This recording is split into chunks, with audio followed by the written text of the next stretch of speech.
Hello, Robert John Hadfield here again from Audiomover to talk about some classic vinyl. Now, a lot of these videos that we make, as you can imagine, we filmed them, planned them weeks ahead, but not this one. This one, walked into the studio this morning, my brother-in-law, I'm not sure why he was paying attention to something like this, but pointed out, sent me a text that Burnin Sky by Bad Company was released on March 3rd, 1977. And so this was the 46th, is that right? 46th anniversary of this album. And so I thought, hey, I actually have 2 copies of this album, so I figured I'd bust it out and maybe do a quick video on this record. Now, those of you that don't know, Bad Company was a supergroup. It was made up of people from 3 different bands. So there was Paul Rodgers, who's the singer and who's just kind of a legendary vocalist.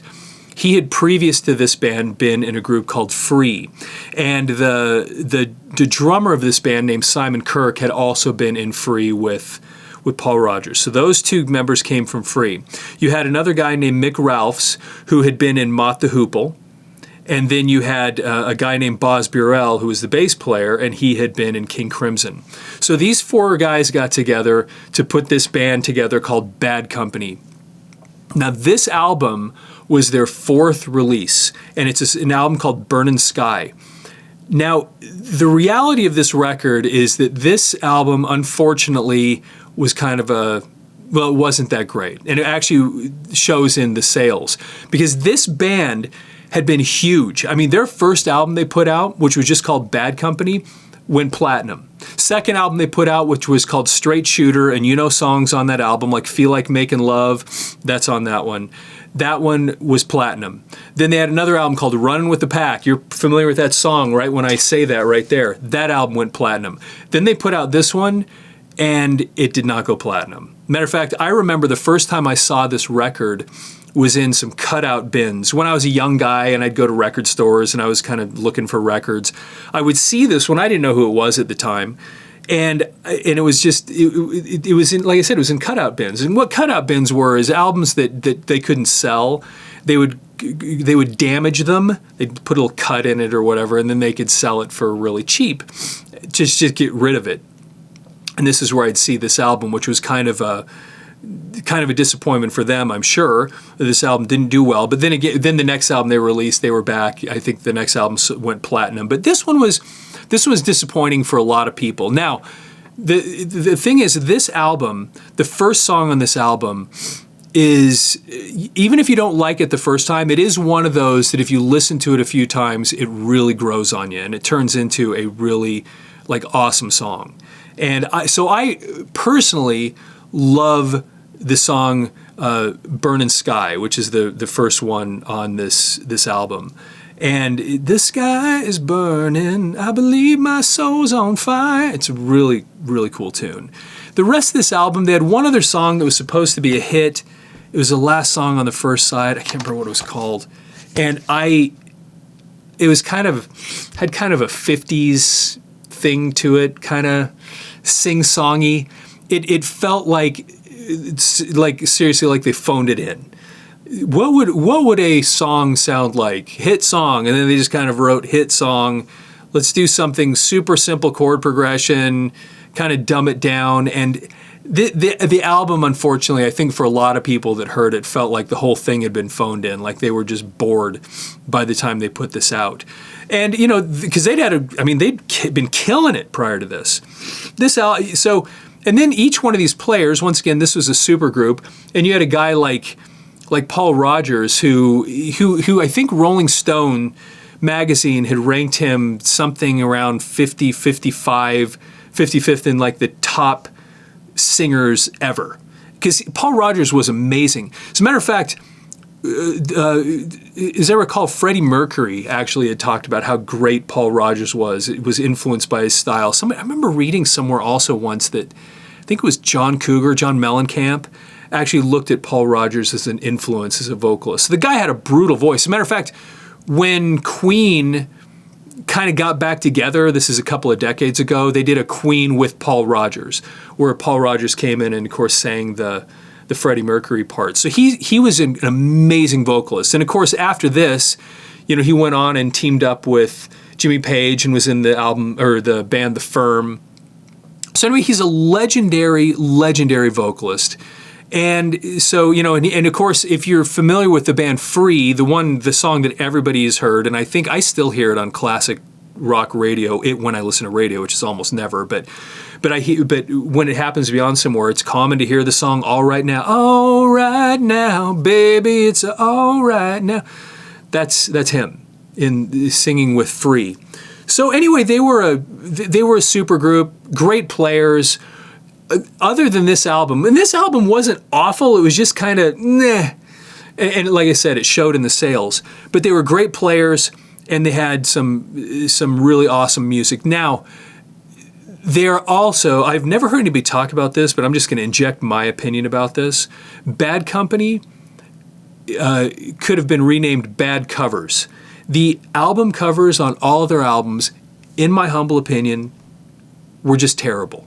There was nothing really inspiring about them. And this one, which was kind of cool, they just beat it to death. And so, I mean, so here's the front of the album, and I'll show you what I mean. I'm going to flip it over, and well, I mean, it's basically just the continuation of just the weird half toning they did on the front.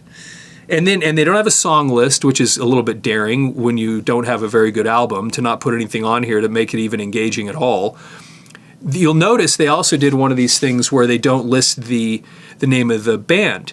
You know, this is something that a lot of bands do this and get away with it. For example, Led Zeppelin 4. There's nothing on the front or that tells you at all who it is. It's just a picture. Well, this thing, the only where it's written is just right on the side. It says Bad Company, Burnin Sky, and then that's it. When you open it up, this is an album that opens, and what you have there is I guess that is a Burnin Sky. You know, it's a picture of red clouds and sky and canyons and a little house or something down here, and I don't know what the story behind this is, but to me still, this is just a little bit of a, if you're going to make something that opens up like this, I don't know. It's kind of an uninspiring, it's cool, I guess, but it isn't, they're not really utilizing the real estate very well, in my opinion. And then you take out the sleeve, and it's just that. I mean, why, kind of like, why bother? Sorry, I don't mean to be so negative about it, but part of the cool thing about records was the multi-sensory experience. You know, you'd go put the record on and you'd sit and study the images. And this one just didn't give you anything. It was just blah. So now they have the songs listed down here. Burnin Sky, that was written by Paul Rodgers. I hope whenever I start talking about Paul Rodgers, I frequently start saying Roger Waters, and I don't know why, but if I say Roger Waters on accident somewhere in here, know that I'm not talking about Pink Floyd. We are talking about Bad Company, Paul Rodgers. Burnin Sky, written by Paul Rodgers. My opinion, once I got this, so when I bought this album, I just bought it because I had to have a Bad Company album because I was starting to buy some of their stuff, and so I bought it, and it just, I liked this song, and then the rest of it I didn't really care for. Morning Sun was okay. I remember I listened to it a few times, and I didn't hate it that much, but then you just go on, and the rest of it, Everything I Need, that's the one that it was written by all four of them. They all got credit. That was the one that I think they tried to make another hit, and it did absolutely nothing for me. The only other song on here that actually had some kind of that cool Bad Company energy would probably be the song Heartbeat. That was pretty cool, but other than that, there wasn't a lot on here that was really inspiring, in my opinion. And then it was produced by Bad Company. I got to tell you something. My personal opinion on this, for what it's worth, which is nothing, I understand that. Whenever a band produces it as a group, it's never going to be what it could have been. As a matter of fact, but Bad Company, I think every one of their albums was produced by Bad Company. What is the value of a producer on an album? I think every one of their albums would have been better had they hired a producer to do it. The role of a producer frequently is to be a decision maker. When you have all four guys in a band making decisions, you end up with substandard, in my opinion, substandard work. Even when it's good, probably could have been better. That's why producers are so important, and why people look, if this was produced by so-and-so, while they'll look to that and say, that's why that one was successful. A lot of bands will tell you that they hated their producer. They didn't like the decisions they made. And they're hating their producer while they're receiving enormous checks because they made an enormous amount of money on the record. The reason the record sold is because they had a guy that was an outside interest listening that was kind of represented the public. And said, here's what, I don't like that song, so we're not going to do that song on the album. And you get people upset in the band, well, I want it, it's my song.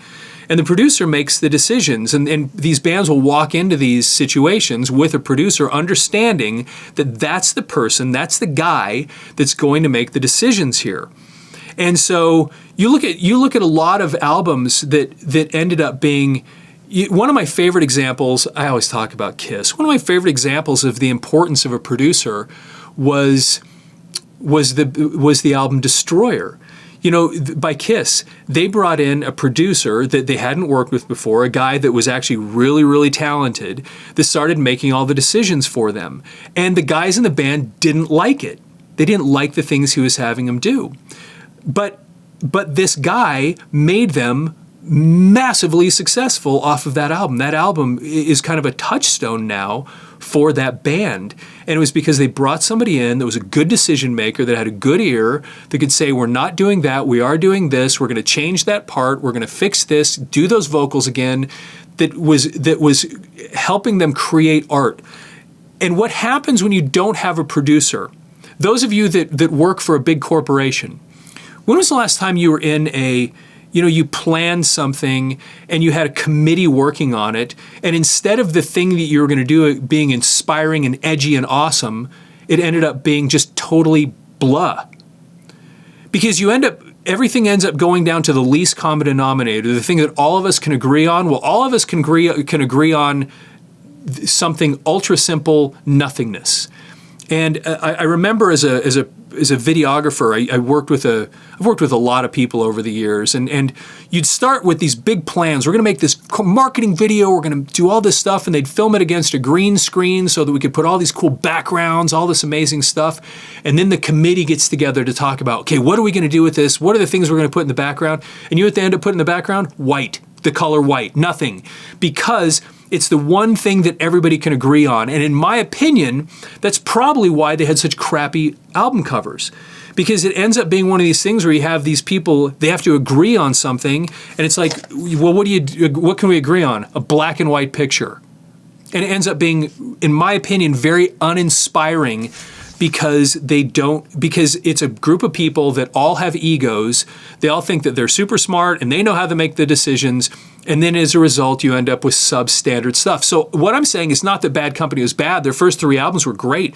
They probably could have been better.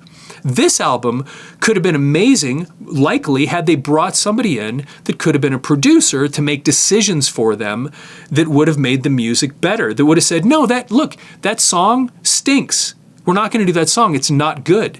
But you have these egos. Well, I have to have a song that I wrote on the album. You need somebody that says, no, we're not going to put that. I know you wrote it and it's your baby, but it's not good and we're not going to use it. That's the value of a producer. And when you have these bands like this that self-produce, sometimes they can be successful, but you got to have a decision maker. You've got to have a person that you defer to.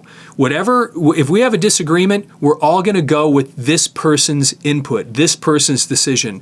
And Bad Company, and I think their album covers probably, I'm guessing, I don't know this for sure, I just know that this is how these things work.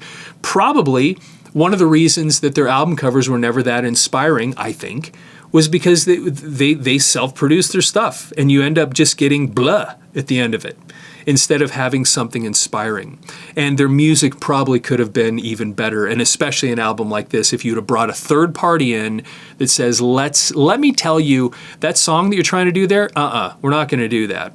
But they did have somebody working on this thing that was a pretty important guy, and his name was Chris Kimsey. Now, he was the sound engineer. This Chris Kimsey, this guy had been all over the place. I mean, he had worked with Psychedelic Furs, Rolling Stones, The Cult, Peter Frampton, In Excess, Duran Duran. I mean, he had produced those bands. I mean, if you went and looked at his list of all the things that he had produced, it's unbelievable. This guy was everywhere. And then, of course, I mean, he actually worked as a sound engineer with Led Zeppelin, I think on Led Zeppelin 3, and a sound engineer with Emerson, Lake and Palmer 10 years after, and then the Rolling Stones. He did a ton of work with the Rolling Stones. So anyway, so they did have somebody here helping them with the sound. There was a sound engineer, just engineer Chris Kimsey. So he was somebody that was just super, super talented and had helped them create at least a good sounding album by working with him in that way. But getting back to that whole production idea, probably could have used him as a producer to help this album succeed even more than it did, and succeed like it could have if they would have changed some of the tracks and things. I don't mean to keep going off on that, but let's take a look at the record on the inside. This was, as you might have seen on the back, it was under the Swan Song label. And this is something that if you were a Led Zeppelin fan, you would see on their records. It was somehow related to Atlantic Records and distributed by Atlantic Records. So, but this was that label. So, and anyway, they were a really important band, and I believe the first little part when they first got together, they were actually managed by Peter Grant, who was Led Zeppelin's manager. So there was some connection there, and it probably explains why they ended up. He ended up working with Jimmy Page, or at least Paul Rodgers ended up working with Jimmy Page later on with the firm, because they'd had these early on connections as musicians. So if you like these videos, please right now click the like button and subscribe to this channel, whatever platform you're on right now. And also, I made this video, like I said earlier, kind of at the last minute, but I'd really, if you have other things, we look at the comments on whatever platform you're on right now, and give us some suggestions. We've got thousands of these records, and there's a really good chance that we have the one that you're thinking about. And we can do a little discussion about it, take a look at the artwork, and discuss the history of the album and what have you like that. So, and also, don't forget Audiomover. If you have old audio and videotapes that need to be converted to digital, and you probably do, or you know somebody that does, go to audiomover.com, and that's where you can get an order started to get all your old audio and videotapes converted to digital. That's what we do here in the studio. Anyway, with that, have a fantastic day.